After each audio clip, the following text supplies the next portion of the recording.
Illustrator has a unique tool for blending objects together. You will find this tool here in the toolbar, and you can also use the shortcut W to get to it. Once you have it selected, all you have to do is to click on an object which you wish to use for your blend, and then another object which you want to blend it into.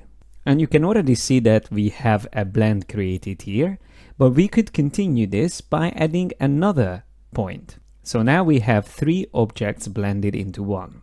The cool thing about the blend tool is that it keeps the original objects available, so you can select any of these squares in this case and start moving them around. Now you can see how my blend is updating based on what I do. You can very quickly create almost 3D effects if you are using the right type of shapes and colors. And of course you can amend your shape's size or color even while they are part of a blend. So in this case, we were using the same shape to create the blend, but let's see what happens when we use the blend tool between different shapes. So not only the color, but even the shape will be different. So first, second, and third.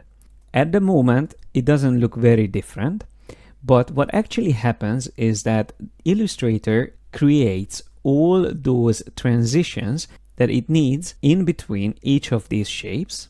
And if you want to have a better look at them, you can double click on the blend tool while having your blend selected.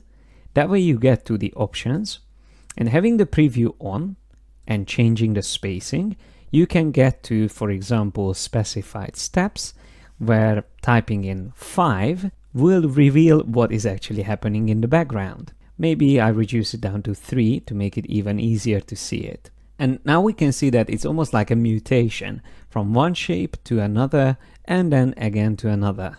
It creates these in-between stages. So not only the color, but even the shape is shifting.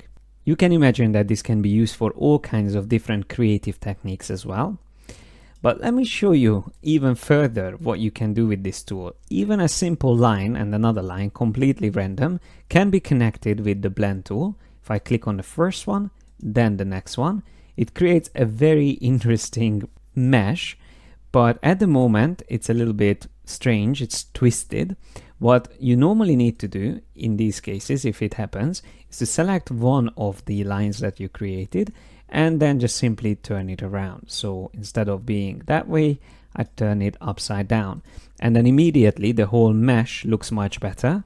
Once again, when I have it selected and I double click on the mesh tool, I can change it from smooth color to specified steps, and I can increase the value, which will add even more lines, or I can reduce that value. I'm just using shift down and up arrows until I decide I like it. So for example, if I want to make it less, I can then decide to have one of these lines maybe thicker than the other one. So if I set this to 2 points or 3 or 4, you can even have a transition in the width of these lines. I just go back a few steps and I show you that it is again very true that once you start combining tools, it gets even more interesting. You might remember the tool called Warp tool, which you find under the distortion tools. With this, you can start pushing lines around, and you can create these very interesting shapes, almost like waves in your design. So it's almost like a 3D abstract art.